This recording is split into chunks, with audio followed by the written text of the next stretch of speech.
My brother's fist hammered against the solid oak door, the sound echoing through the cavernous foyer of my new home. "Open up, Clara!" he screamed, his voice cracking with a rage I knew all too well.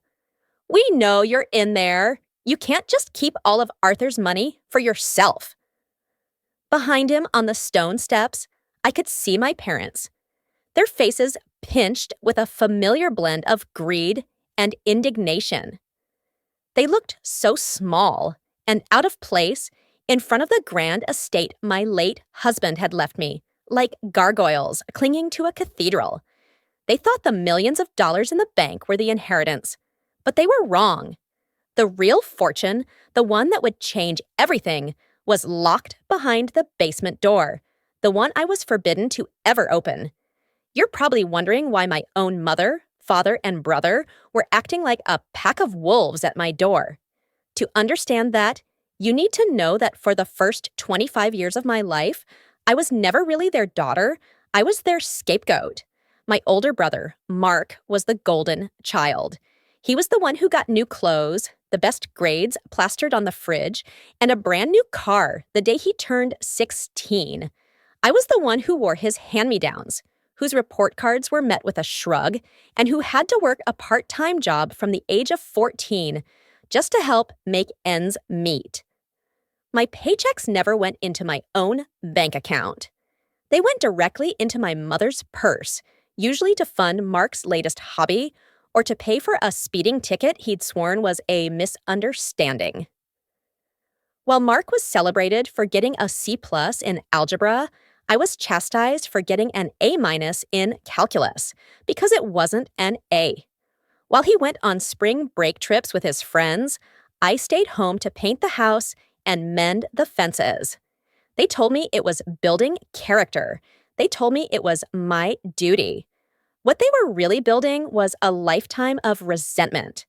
I was the family's resident servant, the emotional punching bag, and the emergency fund. They saw my sacrifices not as contributions, but as obligations. My hopes and dreams were inconvenient expenses they had no intention of paying for. They didn't raise a daughter. They raised an asset to be squeezed until it was dry.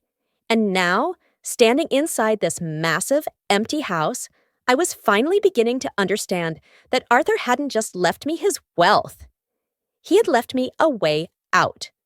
My brother's voice, raw and demanding from the other side of the door, faded into a dull drone as a single memory rose to the surface, as sharp and painful as the day it happened. I was 18, holding a letter in my shaking hands. It was an acceptance letter to my dream university, complete with a full scholarship. I had worked tirelessly for it, spending my nights studying after long shifts at the diner, pouring every ounce of my being into the hope of escape. When I showed my parents, my mother's smile was thin and tight. "That's nice, dear," she said, her eyes already distant. "But we have a problem." The problem, as it always was Mark. My golden brother had managed to get himself into a mediocre state school, but his grades weren't good enough for any financial aid. My parents had taken out a second mortgage on the house to pay for his first year, and now they were tapped out. "You're so smart, Clara," my mother cooed, placing a hand on my arm that felt more like a shackle. "You could get a job anywhere. Mark, he needs this degree. It's for his future. Think of the family." My father just stood in the doorway, nodding silently, his usual role as a silent supporter of my mother's every verdict. They didn't ask me. They informed me. They told me that my scholarship could be converted into a cash equivalent if I declined the offer, money that could pay for Mark's next 2 years of tuition. It was my duty, they said, to ensure my brother had the best possible start in life. My own start, apparently, was irrelevant.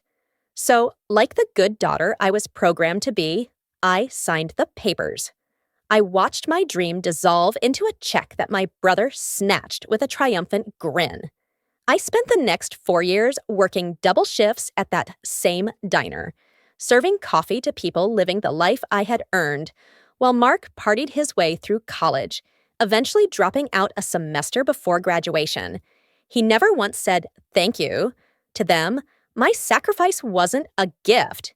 It was an expectation. It was just another asset liquidated for the benefit of the golden child. And now, hearing him scream for my husband's money, I realized they still saw me the same way. My inheritance wasn't my own. It was just a bigger scholarship they felt entitled to cash in. I met Arthur on a Tuesday. It was a slow afternoon at the diner, and I was hunched over a community college textbook at the end of the counter, trying to teach myself the principles of accounting between customers. He sat down in my section, a man who seemed entirely out of place. He was older, perhaps in his late 50s, with kind eyes and a suit that probably cost more than my car. He didn't just order coffee, he asked me my name. Then he asked what I was studying. Unlike everyone else in my life, when I answered, he actually listened. He started coming in every Tuesday. He'd sit at the same booth and we would talk. He never pitied me. Instead, he spoke to me like an equal. He'd ask my opinion on the stock market, on a new book he was reading, on the world. He saw the mind my family had tried so hard to stifle. He saw the ambition they had tried to crush. For the first time, I felt like a person, not a utility. He was the first person to ever tell me I was brilliant, and the first person I actually believed. When he finally asked me to dinner, I was terrified. Not of him, but of my family. When I told my mother, her face soured. "Clara, be realistic," she said, her voice dripping with false concern. "A man like that? He's just looking for a young thing to play with. Don't be a fool." My brother, Mark, was crasser. "He's probably got one foot in the grave," he laughed. "Guess you're finally putting your skills to use and digging for gold." Their reaction was so predictable. They couldn't stand the idea of me having something that wasn't theirs to control. They didn't want to protect me. They wanted to keep me in my cage. The night of our first date, Arthur picked me up in a modest sedan, not a flashy sports car. He took me to a quiet Italian restaurant, and we talked for hours. That night, when he dropped me off, he didn't try to kiss me. He just took my hand and said, "Clara, you deserve every good thing in the world." And in that moment, I made my first real choice. I chose the man who saw my value over the family who had spent a lifetime treating me as worthless. It was the beginning of my freedom and the beginning of their war against me. My life with Arthur was like stepping into the sun after a lifetime in a cold, dark room. He didn't just rescue me from the diner, he invested in me. He paid for me to finish my degree in accounting and then get my MBA. He would sit with me for hours, explaining the intricacies of his business empire, not as a lecture, but as a conversation between partners. He taught me about stocks, real estate, and corporate law. "Knowledge is the only thing no one can ever take from you, Clara," he'd say, tapping a page in a thick ledger. He wasn't just my husband, he was my mentor. He was building me up, piece by piece, into someone my family would no longer recognize and someone I was just beginning to discover. Of course, my family couldn't stand it. They tried everything. My mother would call me in tears, fabricating stories about financial ruin and begging for a loan. My father would send stiff, formal letters demanding that Arthur provide him with a consulting fee for raising me. Mark even showed up at Arthur's office once, demanding a high-level job he was completely unqualified for. Arthur saw them for exactly what they were. He politely but firmly cut them off, changing our numbers and instructing his staff to never let them through. Their supply line had been severed, and they never forgave me for it. We had 10 beautiful years together. 10 years of peace, growth, and unconditional love.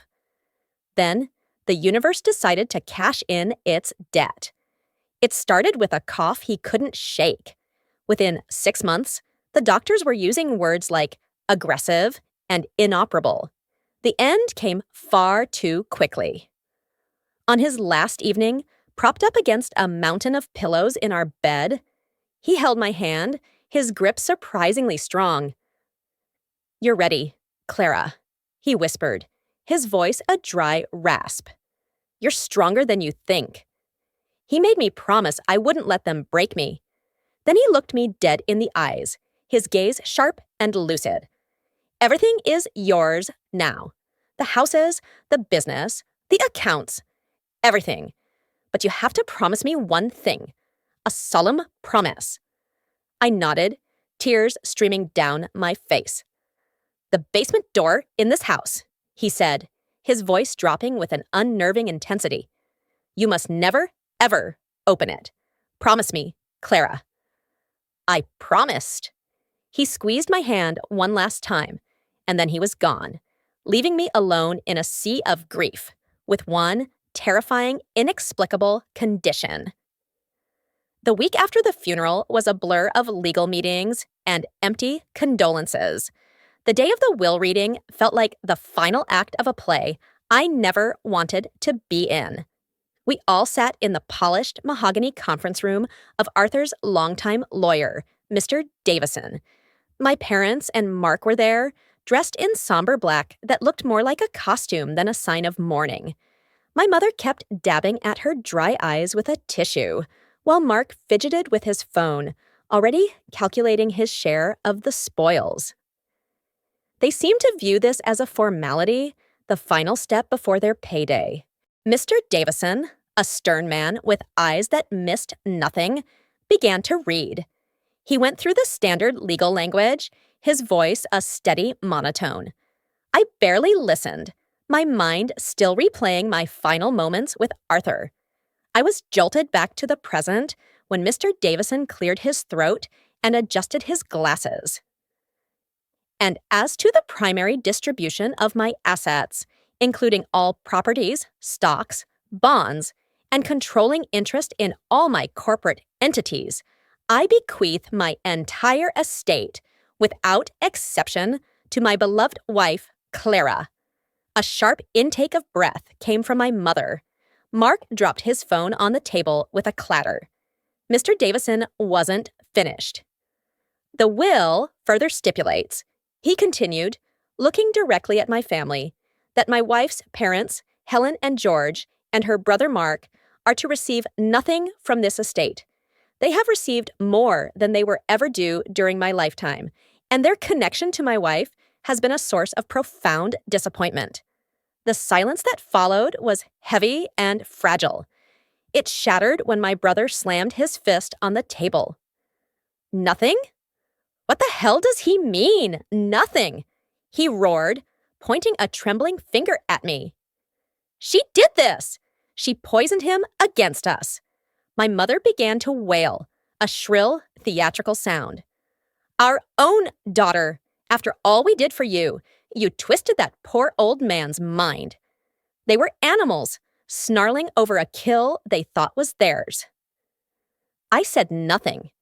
I just stood up, my grief a cold, protective shield, and walked out of the office.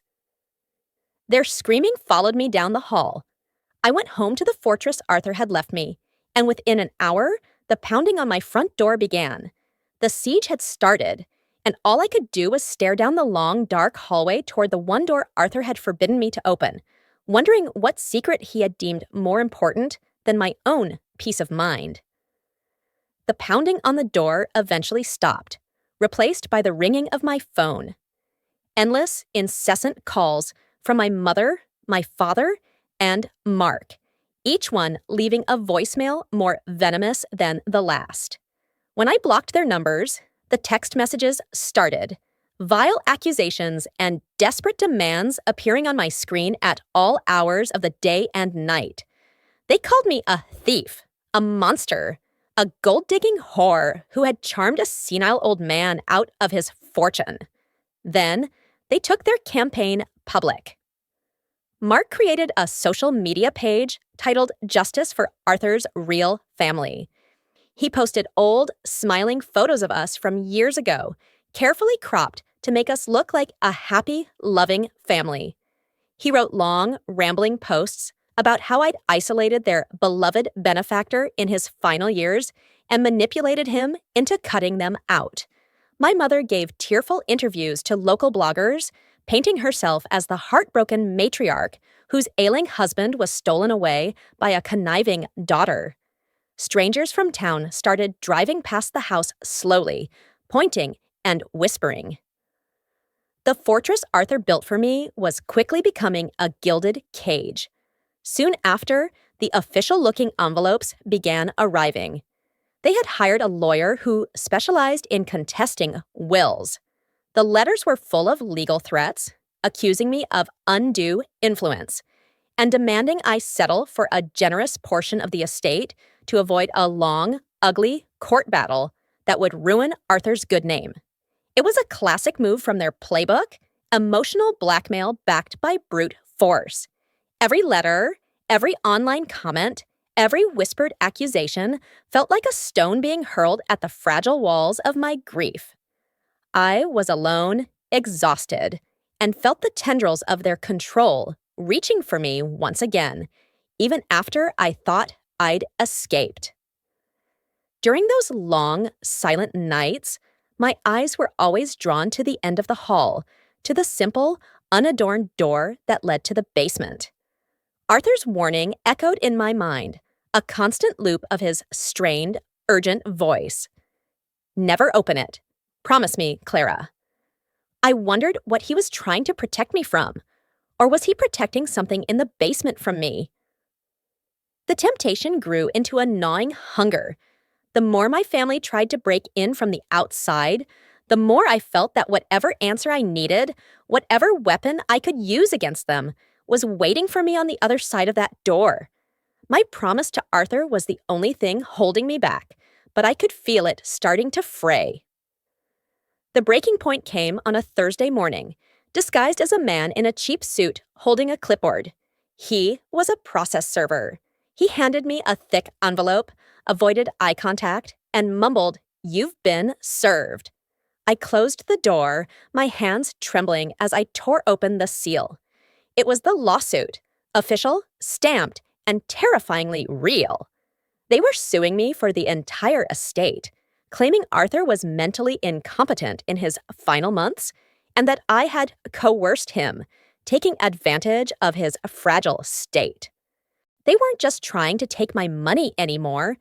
They were trying to rewrite my history, to posthumously declare my husband a fool and our marriage a fraud. They were trying to poison the one pure thing I had ever had. Something inside me snapped. My grief, which had been a heavy, suffocating blanket, ignited into pure, cold rage. My promise to Arthur felt like a set of handcuffs.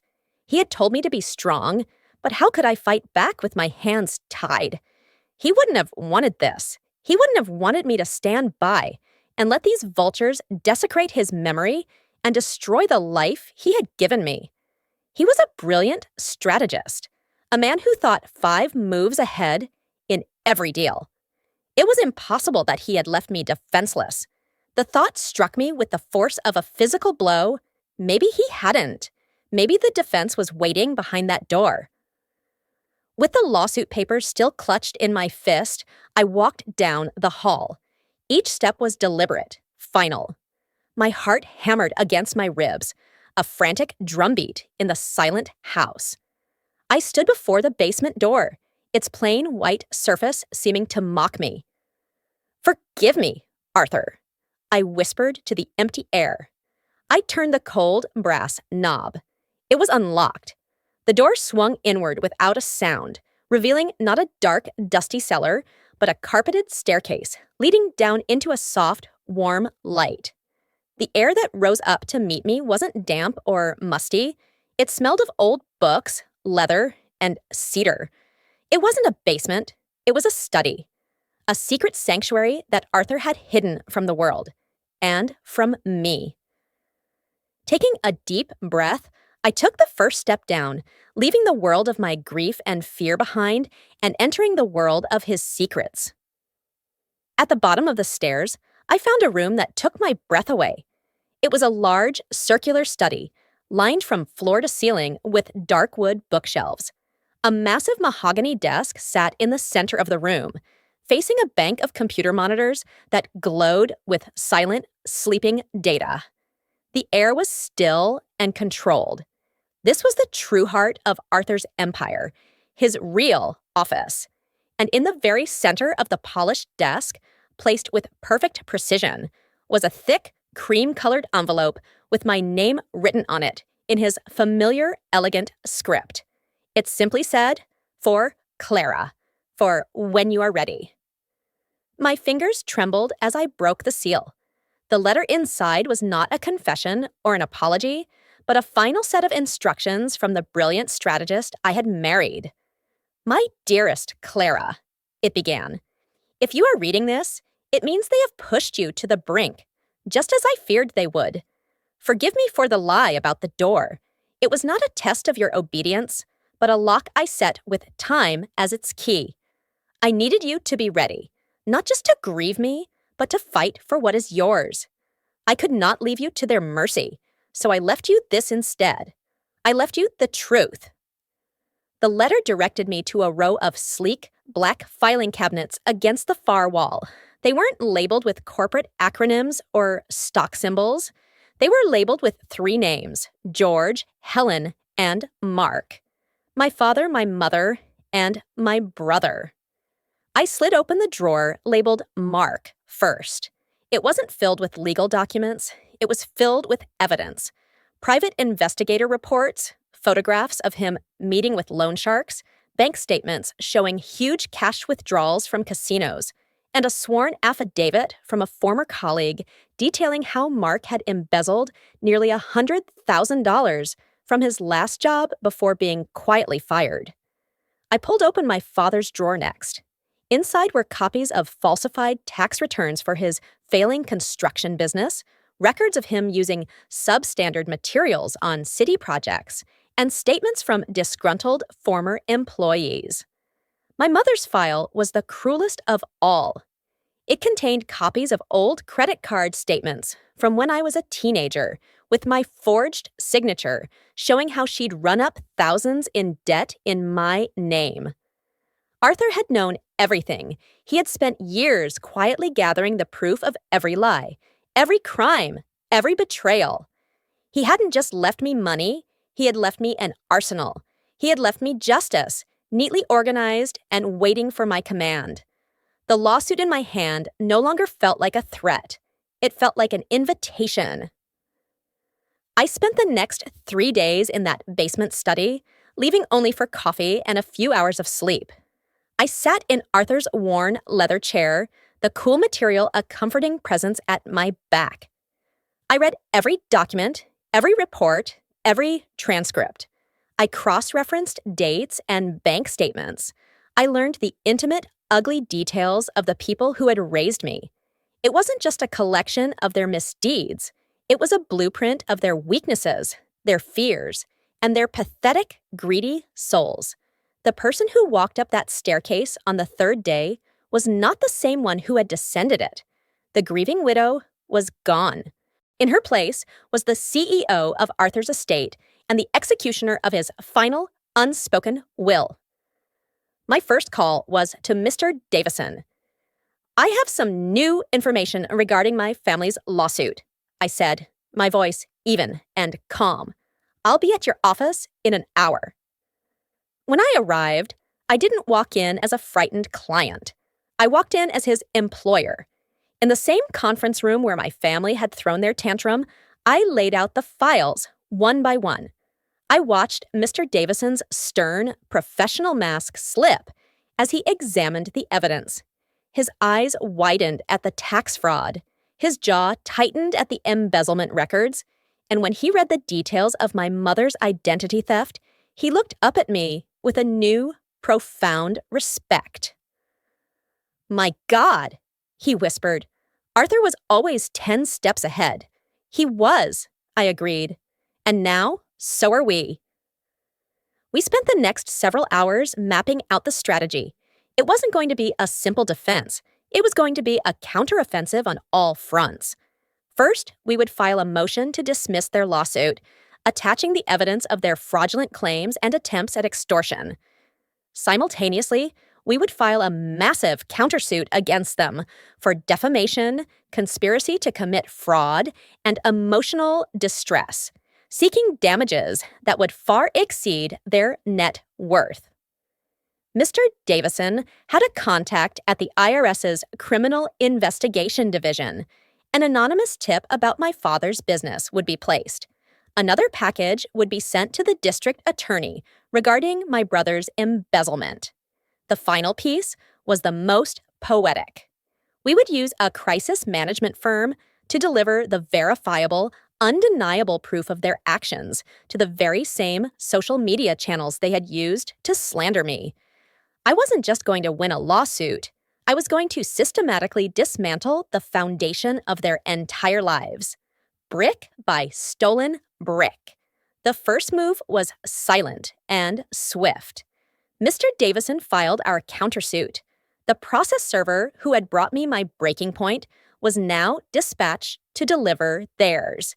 One copy went to their lawyer and one to each of their homes. I imagined the scene with cold satisfaction, my mother's confident smirk dissolving as she read the words tax fraud, my father's face turning ashen at the mention of the IRS, my brother's bravado cracking as he was confronted with the evidence of his own pathetic crimes. Their lawyer quit within the hour. Then came the storm. 2 days later, a friend from my old neighborhood sent me a photo. It was of my father's small business office, with 2 dark sedans parked out front and men in jackets with IRS criminal investigation printed on the back carrying boxes out to their cars. His business, the one I had been forced to file invoices for as a teenager, was being publicly dismantled. The next day, my brother was called into a meeting with HR at his new job and was summarily fired, escorted from the building with a security guard carrying his box of personal effects. The embezzlement he thought he had gotten away with had finally caught up to him. But the most devastating blow was the one they had sharpened themselves. The social media page Mark had created became the epicenter of their humiliation. Our PR firm didn't just post a statement, they uploaded the documents. They released the credit card statements showing my mother's forgeries, the casino withdrawal slips with Mark's signature, and the sworn affidavits from my father's cheated clients. The truth, in stark black and white, was irrefutable. The tide of public opinion didn't just turn, it became a tsunami. Their friends abandoned them. Their neighbors crossed the street to avoid them. The comments on their page, once filled with prayers and support, were now a torrent of disgust and condemnation. They had tried to make me a pariah in my own town, and instead, they had become the untouchables. From the quiet sanctuary of Arthur's study, I watched the digital flames engulf them, feeling nothing but the calm, quiet satisfaction of a debt finally being paid in full. They were ruined, and it was only the beginning. A month later, after their lawsuit had been thrown out and the countersuit had left them facing total bankruptcy, my mother called me from a blocked number. Her voice was unrecognizable, thin, weak, and stripped of all its usual condescending authority. She didn't demand or accuse. She begged. She asked if I would meet them just for a few minutes. I agreed, but on my terms. We would meet back in Mr. Davison's conference room, the place where our new reality had begun. When I walked in, I saw 3 broken people. My father looked 10 years older, his shoulders slumped in his ill-fitting old suit. My brother stared at the polished table, his face pale and puffy. My mother, who had always prided herself on her appearance, looked haggard, her eyes red-rimmed and hollow. They looked like ghosts haunting the scene of their own demise. "Clara," my mother began, her voice trembling. We're sorry. We made a terrible mistake, but we're your family. You can't let this happen to us. The lawyers are going to take the house. Mark has nothing. Your father? She broke down into pathetic sobs. I let the silence hang in the air before I spoke, my voice as calm and steady as a frozen lake. You're not sorry for what you did, I said, looking each of them in the eye. You're sorry you got caught. You talk about family? Was it family when you made me give up my scholarship for Mark, who then threw it away? Was it family when you took every paycheck I ever earned? Was it family when you stole my identity to pay your debts? I leaned forward slightly. You think this is about Arthur's money. You think this is revenge for a lawsuit. You are as clueless now as you have always been.